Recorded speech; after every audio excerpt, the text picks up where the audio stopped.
Hoy día tengan ustedes, estimados estudiantes de la IEP El Triunfo, siguiendo con estas clases virtuales del curso de biología. En esta ocasión vamos a hacer un repaso referente al tema de tejidos vegetales. Estos tejidos vegetales que, como definición, viene a ser el conjunto de células que están íntimamente unidas entre sí y que tienen la misma estructura y van a realizar determinadas funciones dentro del cuerpo del vegetal. Asimismo, tenemos los tejidos meristemáticos, denominados meristemas, tejidos formadores o iniciales. Estos tejidos están formados por células jóvenes embrionales, más o menos iguales. Estas células se van a caracterizar porque se van a reproducir activa y constantemente. Son generalmente pequeñas, con membrana delgada, abundante citoplasma y núcleo grande. La función principal de este tejido es formar a todos los demás tejidos y aquí vamos a tener dos grupos. Tenemos a los meristemos primarios. Estos meristemos se encuentran en el extremo de la raíz y del tallo. Al extremo de la raíz se le denomina cono vegetativo y el extremo del tallo se le denomina yemas. La función de estos meristemas primarios es determinar el crecimiento en longitud tanto de la raíz como del tallo. Luego tenemos a los meristemas secundarios. Estos se encuentran en el interior de las raíces y de los tallos. Están dispuestos en capas celulares concéntricas, formando la denominación de felógeno, la capa más externa, y cambium, la capa interna. Entonces podemos observar ahí en la imagen a la capa externa, que es el felógeno, y la capa interna, que es el cambio. La función que tiene este tejido es determinar el crecimiento en grosor tanto de las raíces como de los tallos, respectivamente. El siguiente tejido se denomina tejidos parenquimáticos. Estos son llamados simplemente parénquimas y forman la mayor parte de la masa de los vegetales y por esta razón va a recibir el nombre de tejidos fundamentales. Presentan células isodiamétricas y su membrana son delgadas. Su citoplasma está muy aplicado a la membrana celular. Llevan un núcleo pequeño y una o varias vacuolas grandes. La función que tienen estos tejidos parenquimáticos es de nutrir o alimentar a los vegetales y elaborar las sustancias alimenticias. Y también estas sustancias alimenticias se van a almacenar en forma de sustancias de reserva. Como ejemplo tenemos al almidón. Vamos a clasificar a estos tejidos parenquimáticos en 4 tipos de tejidos. Tenemos al tejido parénquima clorofiliano, también denominado asimilador o clorénquima. Sus células llevan cloroplastos y estos van a tener un pigmento de color verde llamado clorofila. Gracias a estos tejidos se pueden elaborar o sintetizar sustancias orgánicas. Y esto va a permitir que realicen la fotosíntesis o asimilación clorofiliana. Este tipo de parénquima se encuentra en las hojas y en todas las partes jóvenes y de color verde de los vegetales. Luego tenemos el parénquima incoloro o de reserva. Aquí sus células carecen de cloroplastos, tienen la función de almacenar sustancias de reserva en forma de almidón. Y los vamos a encontrar en los órganos subterráneos, como son la raíz, los bulbos, los rizomas, tubérculos, entre otros. Luego tenemos el parénquima acuífero. Este parénquima tienen las células cuya función es almacenar agua o sustancias acuosas. Es propio de las plantas xerófitas como el cactus. Luego tenemos al parénquima aerífero o también denominado aerénquima. Aquí sus células se van a disponer dejando espacios intercelulares denominados mestos o lagunas. Ejemplos tenemos a las plantas acuáticas. Luego tenemos otro tipo de tejido denominado tejidos conductores. Estos tejidos conductores van a estar formados de dos clases de tejido. Tenemos allí el tejido leñoso, también llamado leño, adroma, xilema o simplemente madera. Estos, a su vez, van a estar constituidos por los vasos leñosos. Estos son tubos formados por la superposición de células muertas.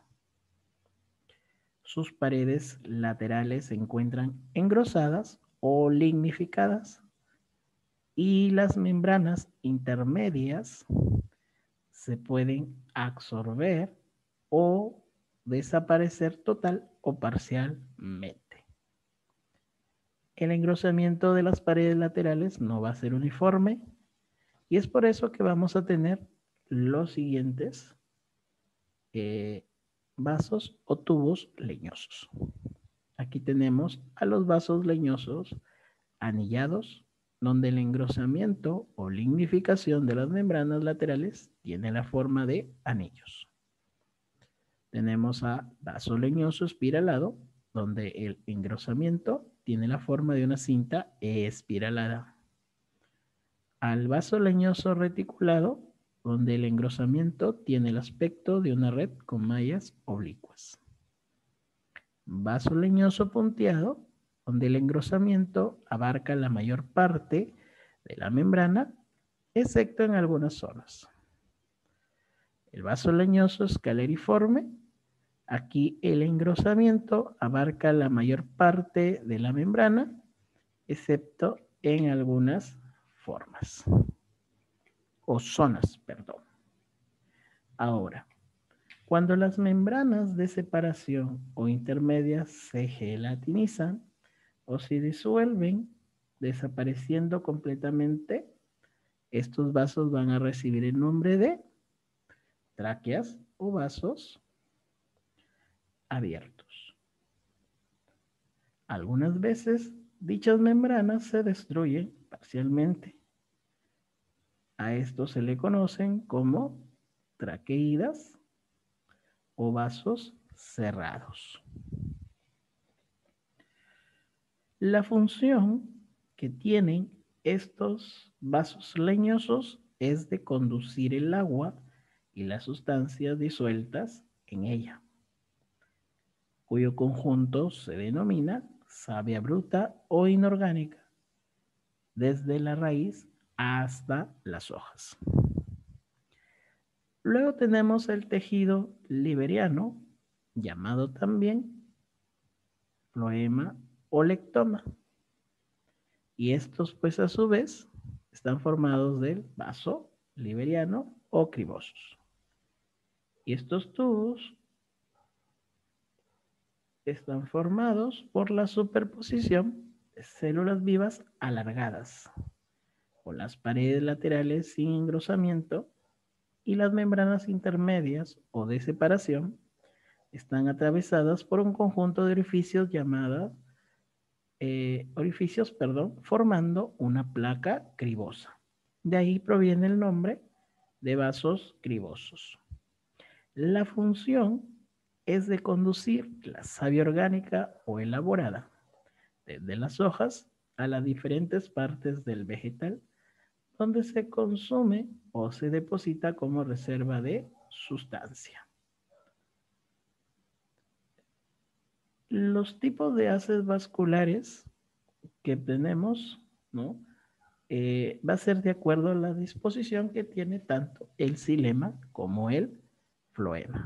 Por ejemplo, vamos a tener el radial alterno, donde el xilema, como podemos observar, está formando un radio y entre cada xilema encontramos al floema.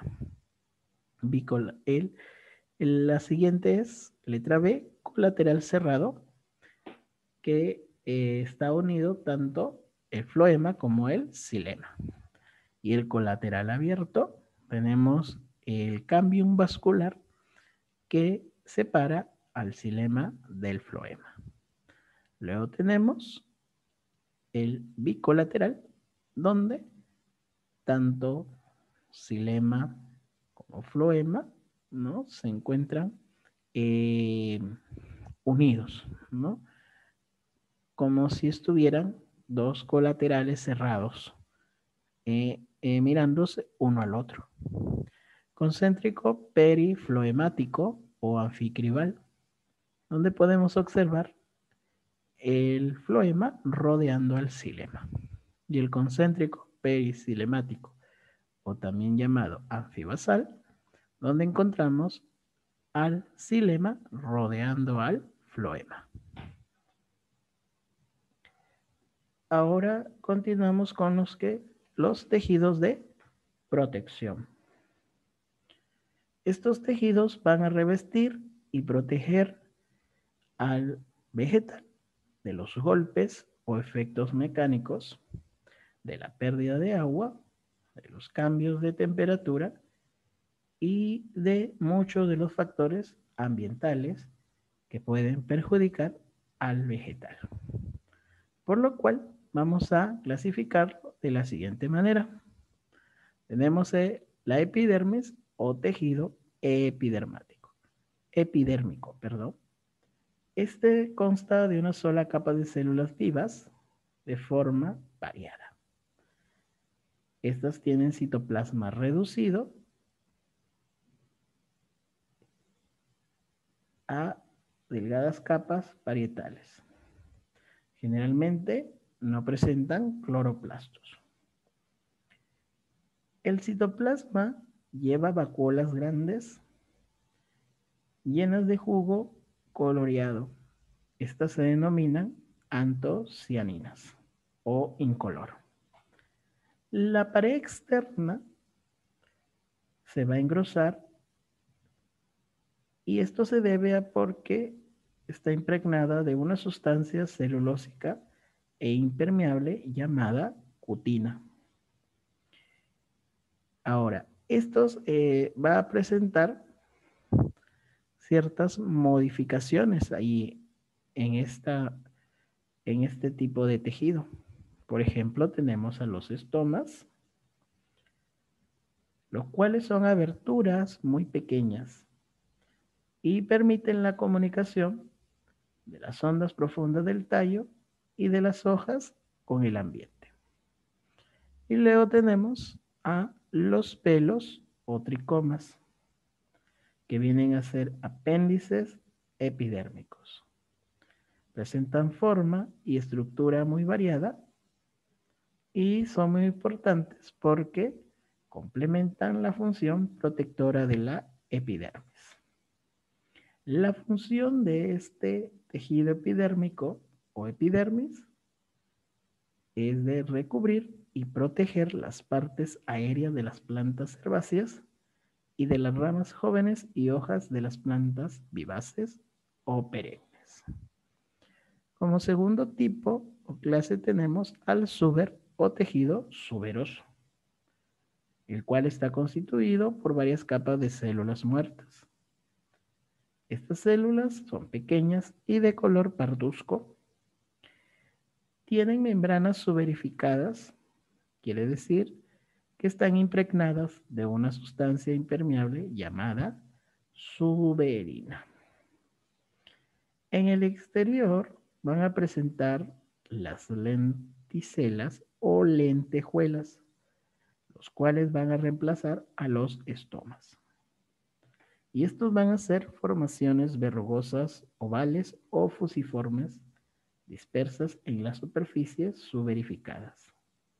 Van a estar formadas por células redondeadas muertas y mantienen en comunicación el interior del organismo vegetal con el ambiente.